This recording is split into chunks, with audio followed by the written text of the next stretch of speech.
Sir. हाँ, क्या हुआ? इतना घबरा क्यों रहे हो? कोई बैग चुरा कर भाग गया है क्या?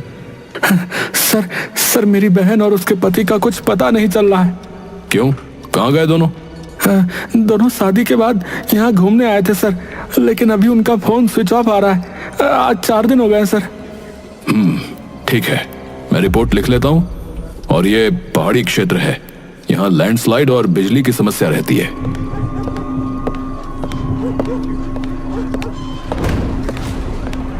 अरे कहीं फंस गए होंगे, 1-2 दिन इंतजार करो, खुद ही मिल जाएंगे।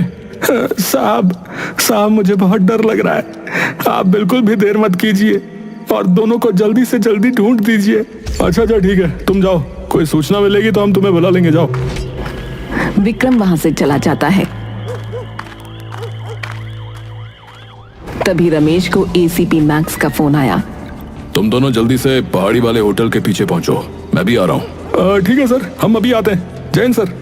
थोड़ी देर में रमेश और महेश मैक्स के पास पहुंच गए। वहाँ काफी लोग पहले से खड़े थे। जी सर, यहाँ कुछ क्राइम हो गया क्या? हाँ, खाई में एक व्यक्ति की लाश मिली है। चेहरा पूरा घायल है, इसलिए पहचानना मुश्किल है। ओह, अब तो हमारा और भी काम बढ़ गया। हाँ भाई, ये किसकी लाश है? पहले तो यही पता लगाना पड़ेगा, उसके बाद कैसे मारा उसकी जांच होगी। चलो लग जाओ काम पर, कातिल इस बार भी नहीं बचना चाहिए। साहब जी, इस बेचारे के हाथ पर तो मेहंदी लगी है, लगता है नई नई शादी हुई है। हाँ, मैंने भी देखा। साहब जी, आज एक आदमी थाने में नई शादीशुदा जोड़े की गुमशुदगी की रिपोर्ट दर्ज करवाने आया था। क्या? तो पहले क्यों नहीं बताया? ऐसा करो, उस आदमी को वापस थाने बुलाओ, क्या पता ये उसका ही परिचित हो। लाश को पोस्टमार्टम के लिए भेज दिया गया। एसीपी मैक्स सबूत जुटाने में लग गए।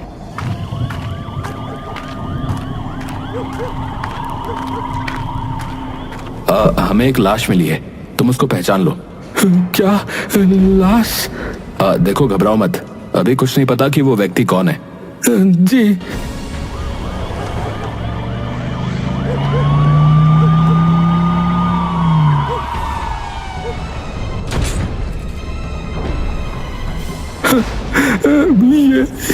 ये कैसे हो गया? ये कैसे हो गया?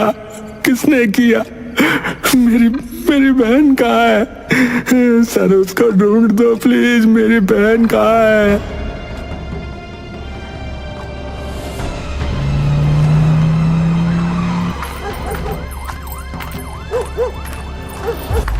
अभी मेरे बेटे की शादी को 8 दिन भी नहीं हुए होंगे और ये हो गया।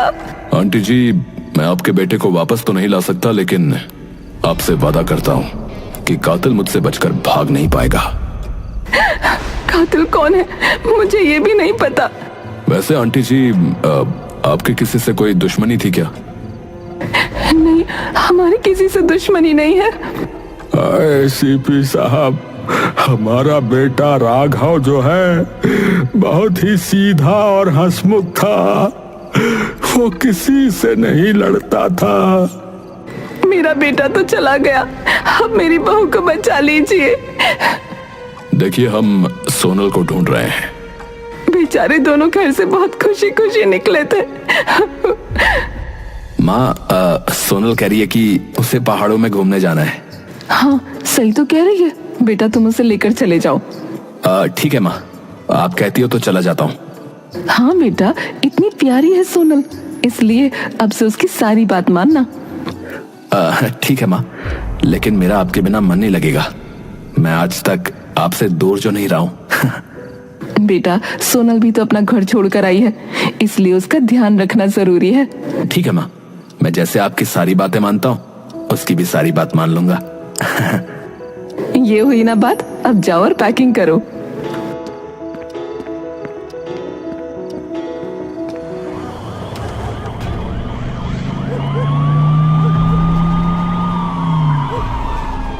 रमेश, क्या कहते हो? साहब जी, मुझे लगता है कि राघव जो है नशे में होटल रूम की खिड़की से पीछे कूद गया होगा। हाँ, ये भी हो सकता है। अच्छा, फिर उसकी बीवी कहाँ है? हाँ, ये भी है। लेकिन साहब जी, ये भी तो हो सकता है कि बीवी किडनैप हो गई हो। हाँ, इसकी भी संभावना है। ठीक है, फिर किडनैपर को ढूंढते हैं सर। हाँ ठीक है।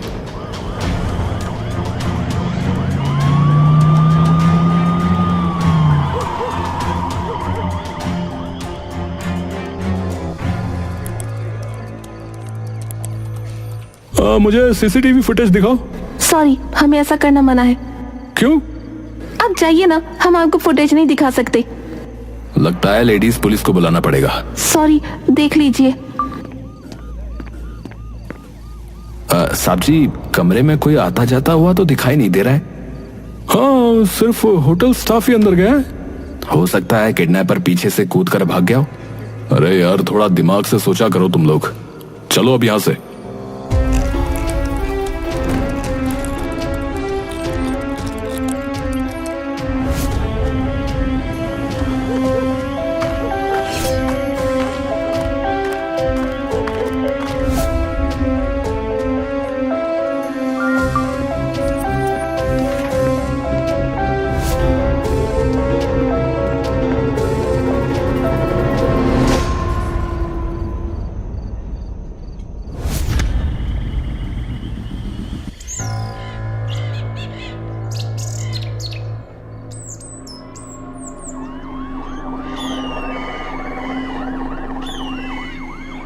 रमेश और महेश, जल्दी चलो।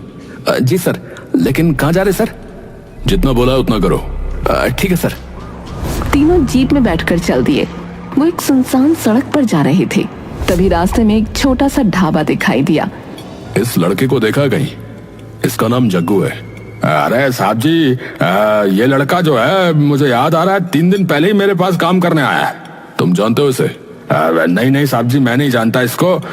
मेरे से काम मांग रहा था। मुझे लड़के की जरूरत भी थी, तो मैंने इसे रख लिया था। कहाँ है अब ये? वो देखो सर, वो देखो, आपको देख के भाग रहा है। देखो सर। एसीपी मैक्स और कांस्टेबल तीनों जग्गू के पीछे भागते हैं। जग्गू बहुत तेजी से सड़क पर भागता जा रहा था, लेकिन एसीपी मैक्स से बचकर ज्यादा दूर नहीं भाग पाया। साहब जी मुझे छोड़ दो सर, मैंने कुछ नहीं किया सर। तुझे अपनी सफाई देने की कोई जरूरत नहीं है कि तूने कुछ किया या नहीं, या फिर कुछ कैसे किया। साहब जी मुझे जाने दो सर। हमें देखकर भागा क्यों? जी वो मैं आपको देखकर डर गया था। क्यों भाई, इतना डरावना दिखता हूँ क्या मैं? इतना हैंडसम तो हूँ मैं। जी वो सर। चल बेटा, अब पुलिस स्टेशन चलते हैं, वहां बताना कि क्यों किया। जग्गू को लेकर पुलिस स्टेशन पहुंच जाते हैं और उसकी पिटाई करते हैं। तभी मैक्स अंदर गया। स्वागत अगर अच्छे से नहीं हुआ है तो बता, मैं खुद अपने हाथ और लात से कर देता हूँ। साहब जी मैं कुछ नहीं जानता सर। ये बता कि राघव को क्यों मारा?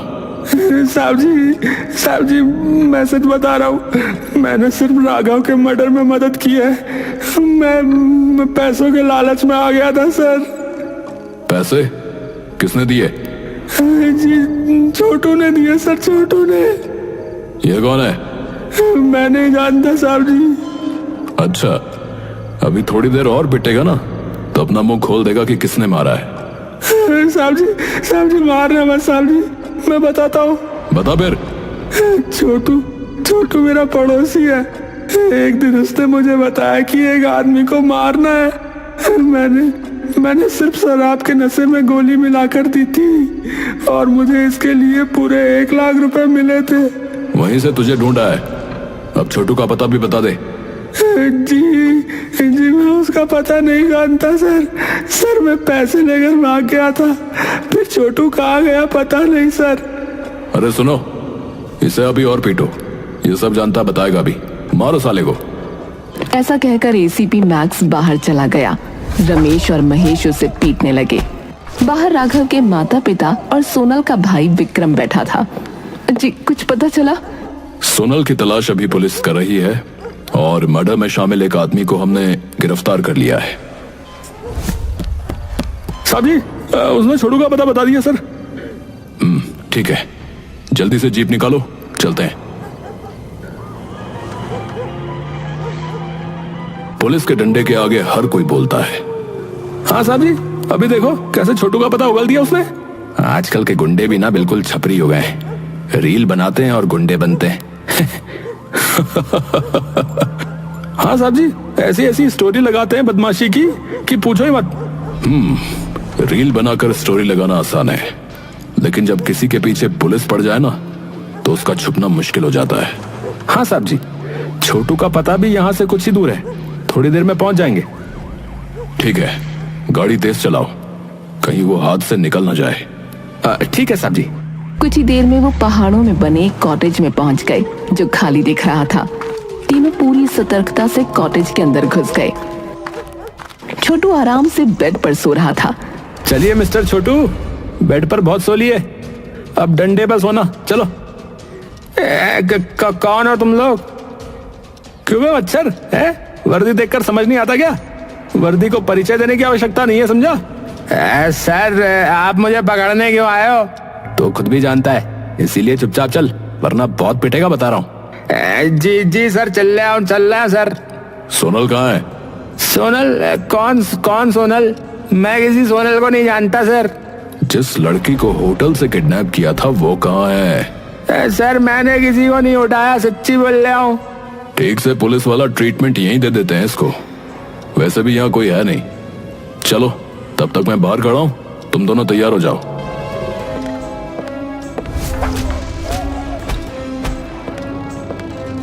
लड़की का पता बताएगा या अभी और वेलकम पिटाई चाहिए? जी सर, वो लड़की यहाँ से भाग गई सर, भाग गई वो। अच्छा, तूने उसे मारा तो नहीं? सच बता। सर, मैं उससे प्यार करता हूँ सर, मैं उसे कैसे मार सकता हूँ सर, वो खुद यहाँ से भाग गई। ओह, अच्छा, तो ये है पूरा मामला। इसका मतलब उसने तेरे साथ मिलकर अपने पति को मार दिया है? जी साहब। फिर तेरे साथ क्यों नहीं रुकी रे? कहाँ गई वो? सर, मैं उससे प्यार करता हूँ, वो मुझे प्यार नहीं करती सर। या तो तू मूर्ख है या फिर हमें बनाने की कोशिश कर रहा है, समझा? सर, मैं सब सच कह रहा हूँ सर। तो उससे प्यार करता है और वो नहीं करती, तो वो तेरे साथ मिलकर अपने पति को क्यों मारेगी बे? सर, मुझे राघव को मारने के लिए उसने 5 लाख रुपए दिए थे और बताया था कि वो हनीमून के लिए आ रहा है सर, तो सारी प्लानिंग सोनल की थी। मुझे सिर्फ पैसे के लालच था सर, और उससे प्यार भी करता हूँ सर मैं। अबे चुप कर, कहाँ है वो अभी? सर, मैं सच में नहीं जानता कहाँ है वो। चल ठीक है, चल हमारे साथ। मैक्स छोटू को ले जाकर भी थाने में बंद कर देता है और अब सोनल को ढूंढने लग जाता है। अगले दिन मैक्स ने विक्रम को बुलाया। विक्रम, सच सच बता दो कि तुम अपनी बहन के बारे में जानते हो कुछ या नहीं? साहब, आप मेरी बहन को ढूंढ नहीं पा रहे हो और हमें ही अपराधी बता रहे हो। तुम्हें शर्म नहीं आती कि एक डायन बहन को एक मासूम लड़के के गले में बांध दिया? साहब, आप मेरी बहन को ढूंढिए, उसको अपराधी मत बनाइए। मैं उसे ढूंढ कर रहूंगा, लेकिन अगर तुम्हारा भी इसमें नाम आया तो फिर तुम्हारे परिवार को भी कोई नहीं बचा पाएगा, याद रखना मेरी बात।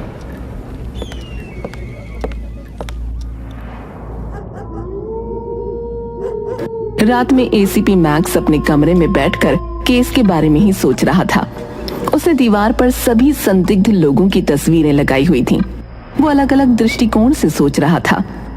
ऐसा क्या है कि मैं उसे पकड़ नहीं पा रहा हूं? कुछ तो है जो मुझसे मिस हो रहा है। साहब जी, सोनल के जैसे दिखने वाली एक अंधी लड़की को रेलवे स्टेशन पर देखा गया। क्या बात कर रहे हो?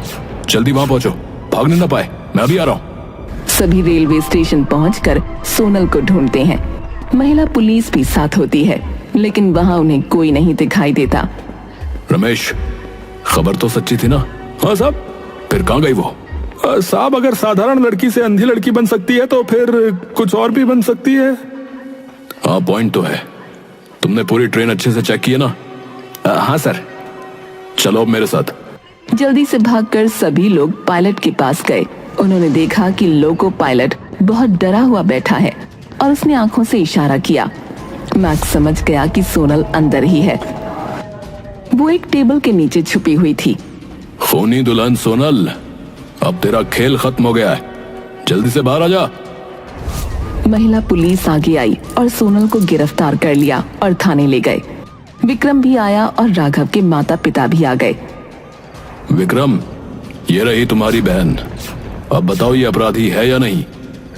जी, मैं ये सब नहीं जानता था। देखिए, आपको इसको जो सजा देनी है दीजिए, मैं अपने घर जा रहा हूँ। सोनल को कस्टडी में ले लिया गया। उसकी रिमांड के साथ पूछताछ करने लगे। हाँ, मैंने ही अपने पति राघव के कत्ल के लिए 5 लाख रुपए की सुपारी छोटू को दी थी। मैं अपना जुर्म स्वीकार करती हूँ, लेकिन मैं इसे जुर्म नहीं मानती। अरे वाह, शाबाश। किसी माँ के बेटे को तूने मरवा दिया और ये तुझे जुर्म नहीं लग रहा है? नहीं। क्यों भाई, क्यों? क्योंकि ये सब मैंने प्रेम में किया है। ओह, किसके प्रेम में वैसे? धीरज। मैं धीरज से प्रेम करती थी, लेकिन घर वालों ने जबरदस्ती मेरी शादी करा दी। मैंने बहुत मना किया, लेकिन वो समाज के डर से धीरज के साथ शादी के लिए माने ही नहीं। इसलिए मैंने और धीरज ने प्लान बनाकर राघव को साइड हटा दिया। ओहो, मिसेस खूनी दुल्हन उर्फ सोनल बेवफा। अब धीरज कहाँ मिलेगा ये भी बता दे। चलो, तुम्हारा मिलन अब पुलिस जेल में करा देगी। चलो। वो मेरा एक्स रेलवे स्टेशन पर इंतजार कर रहा है। धन्यवाद। हाँ। वैसे एक बात बताओ, ये सारा खेल किया कैसे तुमने? मैंने देखा कि छोटू मेरे लिए भी कुछ कर सकता है और अपना मुंह भी नहीं खोलेगा, इसलिए मैंने अपने मुंह दिखाई के पैसे और गहने बेचकर 5 लाख रुपए इकट्ठा किए और छोटू को दे दिए। उसने जग्गू की मदद से राघव के ड्रिंक में नशे की गोली मिलाकर उसे बेहोश किया और खाई में फेंक दिया। उसके बाद मैं, छोटू और जग्गू तीनों अलग अलग जगह भाग गए और अपना फोन नदी में फेंक दिया। नया फोन और सिम कार्ड खरीदकर धीरज से बात कर रही थी। अरे बाप रे, बहुत दिमाग है तेरे अंदर तो। अगर आज तुमने मुझे नहीं पकड़ा होता तो अब तक मैं अपने धीरज के साथ ही देश छोड़कर भाग जाती। चिंता मत कर, तेरे धीरज को लेने के लिए हमने पुलिस भेज दी है, ठीक है? कुछ और पूछना है? तेरे चेहरे पे थोड़ी भी शर्म और ग्लानि नहीं है? नहीं। राघव कितना सीधा साधा और मासूम था। उसको मारते हुए तुझे एक बार भी दया नहीं आई? नहीं, बल्कि मुझे सुकून मिला। अच्छा, और राघव को तुम पर थोड़ा भी शक नहीं हुआ था क्या? बेचारा राघव तो पागल था, मेरी हर बात मानता था। सोनल, मैंने सोच लिया है कि हम हनीमून पर कहाँ जा रहे हैं। क्या सोचा है? हम कश्मीर जाएंगे। नहीं राघव, ये जगह ठीक नहीं है। क्यों? अरे, कश्मीर धरती पर ही जन्नत है यार। लेकिन मैंने एक दूसरी जन्नत की प्लानिंग की हुई है। अगर कश्मीर जाएंगे तो तुम मेरी जन्नत में नहीं जा पाओगे ना? अच्छा, शेर और शायरी अच्छा कर लेती हो। चलो ठीक है, तुम्हारी जन्नत में ही चलते हैं। देखते हैं कि ऐसा क्या सरप्राइज प्लान किया तुमने। और फिर बेचारा मेरे साथ साथ चल दिया। उसके परिवार से पूछ कर देख कि क्या बीत रही है बेचारों पर। अब तुम चारों जेल में रहना और मैं खुद तुम चारों को फांसी की सजा दिलवाऊंगा, ताकि आगे कोई और ऐसा करने की सोचे भी ना। एसीपी मैक्स ने इस केस को सॉल्व कर दिया।